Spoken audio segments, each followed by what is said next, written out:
Bonjour, je m'appelle Julien et j'ai cette MX5 NBFL de 2004 en 1,6 litre 110 chevaux. Enfin, tout est relatif. Une voiture, ça va faire 4 ans que je l'ai. Je l'ai eue, elle n'était pas dans un état formidable.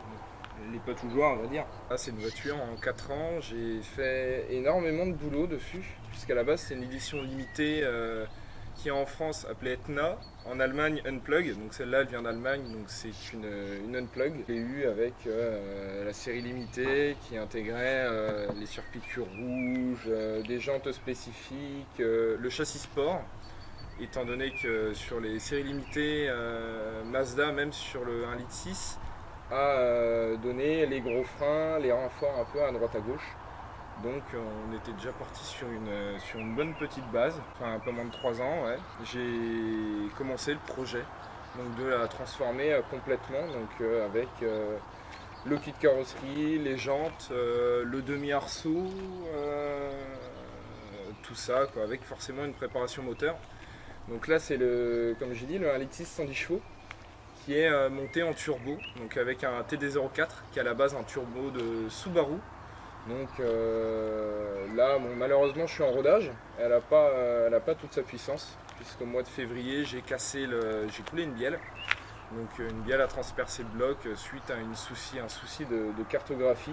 Je suis reparti sur un tout nouveau bloc avec des bielles forgées, le refroidissement qui va avec, des pistons neufs, tout ce qui est interne moteur neuf. Donc là, je suis sur une base à peu près où il devrait y avoir 250 chevaux en restant fiable, sans vouloir aller chercher les 300 chevaux. Ça aurait été sympa, mais bon, ça commence un petit peu à causer. Sur cette voiture-là, j'ai tout appris tout seul. J'ai tout fait moi-même, c'est-à-dire quand je l'ai eu, je ne savais pas faire une vidange, je ne savais pas faire une distrib, je ne savais pas faire un embrayage, je n'avais jamais touché à quoi que ce soit de mécanique dans ma vie. Et j'ai tout appris moi-même. Donc j'ai fait la distrib, j'ai fait l'embrayage, tout ça 95% du temps tout seul. Donc que ça soit l'installation du kit carrosserie, le changement des freins, que ça soit la préparation du moteur. Sur le premier moteur, le turbo, je veux dire, j'ai tout monté moi-même. Sauf la cartographie, ça je pouvais pas le faire moi-même, j'ai aucune connaissance là-dedans. Et pareil, là pour le nouveau moteur, je l'ai assemblé au fond de mon garage, dans la poussière. Et puis bon, ça marche. Pour combien de temps maintenant? J'ai voulu faire une copie grosso modo de la Mazda Speed américaine, australienne et québécoise, si je ne dis pas de bêtises, que l'on n'a pas eu en Europe. En Europe, à ma connaissance, il y en a une en Belgique, il y en a une en France, mais j'en ai jamais entendu parler, je ne l'ai jamais vue. Il y en aurait deux en Allemagne,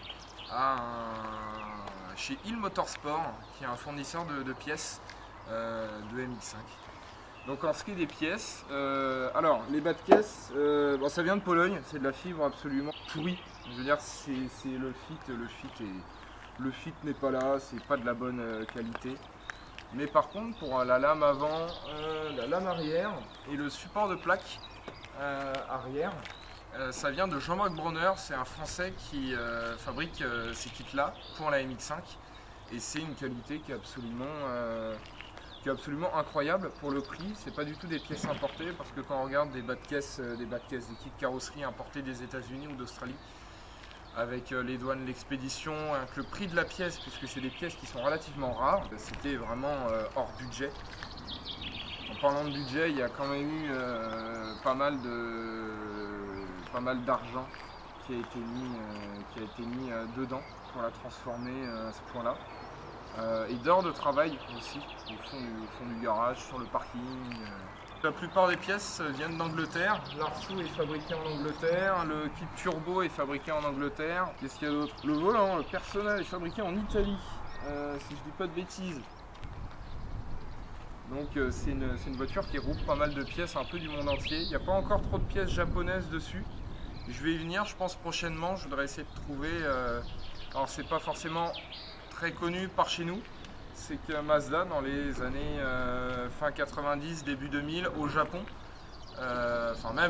début 90 avec la NA et fin 2000, 2004, 2005, il y a eu pas mal de versions Mazda Speed au Japon, donc que ça soit là un litre 8, je crois que c'est SVT si je dis pas de bêtises, avec un kit carrosserie qui est un petit peu plus gros, avec des renforts un peu voilà, à droite à gauche. Et aussi ils ont eu des jantes, les MS01, donc que ce soit la MS01R, S, etc. Celle que je voudrais bien, c'est la MS01S, c'est des jantes en 4x100 pour un MX5 de toute façon, en 15 et 16 pouces. 16 pouces à savoir, elles sont très rares, et donc c'est des jantes en magnésium. Donc en termes de performance, d'allègement du poids non suspendu, c'est absolument incroyable. J'ai ce qu'on appelle le butterfly. Ceux qu'on a MX5 sauront ce que c'est. En fait, sous les deux longerons, c'est-à-dire là sur toute la longueur de la voiture, grosso modo deux gros rectangles qui se fixent par-dessus les longerons avec un grand renfort qui se met sur tout au centre en fait. Et donc ça rigidifie à mort la caisse. Comme le demi-arceau, voilà, qui fait office un peu de barre anti-rapprochement à l'arrière, ce qui est pas mal du tout. Et puis bon, c'est 4 points d'ancrage, donc vu l'épaisseur des tubes, bon, ça bouge pas. Forcément, vu la taille, elle est montée sur combiné. Donc des Tein, c'est les Tein Flex Z, donc grosso modo la gamme intermédiaire de Tein sans passer sur du mono ou du street. Voilà, c'est le juste milieu qui est relativement abordable entre guillemets. Ouais, donc en termes de châssis aussi, il y a les supports moteurs qui sont en polyuréthane. Donc alors ça, je crois que c'est la pire bonne idée que j'ai eue.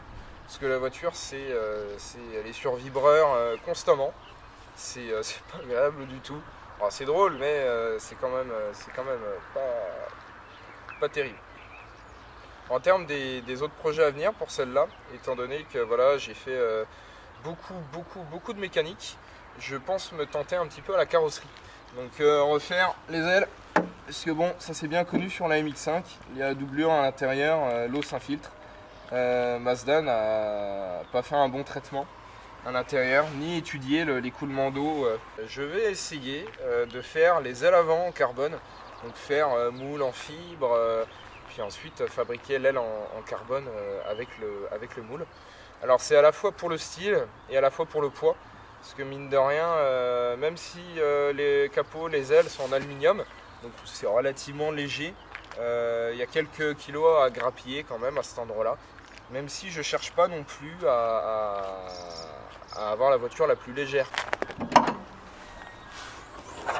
Donc voilà où est-ce que j'en suis, où est-ce que je suis arrivé après presque 3 ans de travail.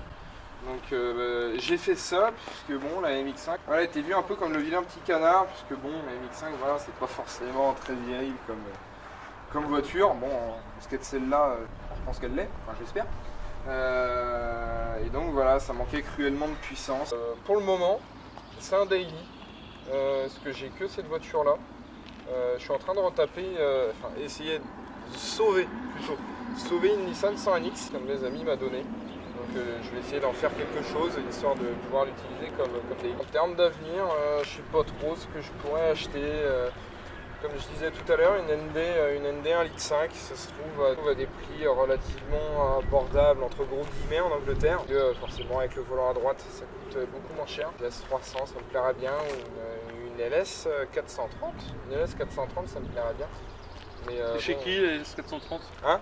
Chez qui la LS 430? Chez Lexus, t'es fier que je le dise? Non, mais non, il faut le dire parce que tout le monde n'a pas c'est vrai, tes oui. références. Donc après, à voir pourquoi pas une Lexus LS 430. Mais bon, le souci, vu la conjoncture actuelle, des carburants, etc., est-ce que c'est vraiment une bonne idée de rouler un V8 au quotidien?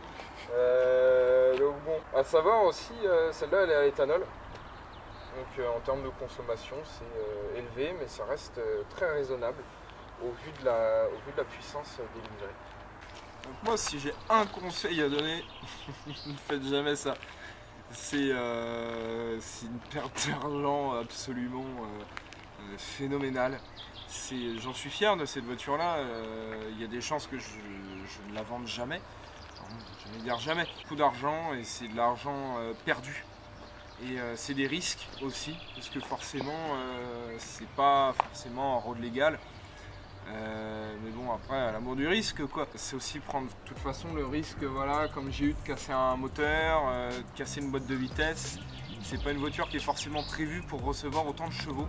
À savoir que cette version-là, le plus de chevaux qu'elle a eu, c'était sur la 1,8 litre, sur la Mazda Speed américaine.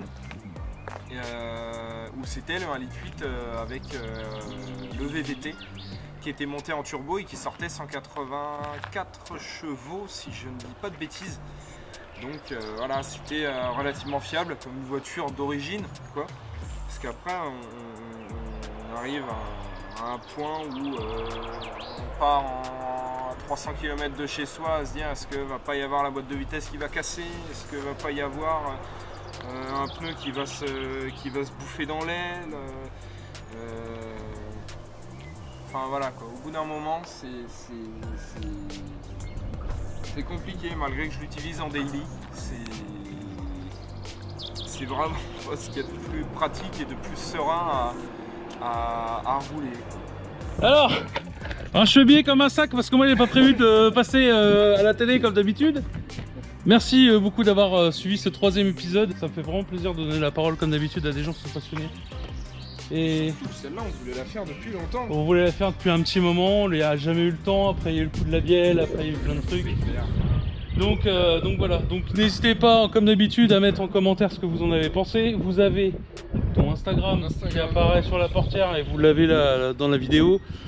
Les réseaux sociaux comme d'habitude, vous connaissez le jeu de YouTube, la force, le pouce, le commentaire, tout ça comme d'habitude. On se retrouve pour un prochain épisode très bientôt. Et puis si d'ailleurs tu es dans le coin et que tu veux le coin Épernay, Reims-Dormant, Montmirail, Château-Thierry, enfin bref, le bassin marnais, Sparnacien, Champenois ou même un peu plus loin si tu veux faire des bornes, n'hésite pas à venir montrer ta caisse. Voilà. Allez, salut les gars, ciao, peace.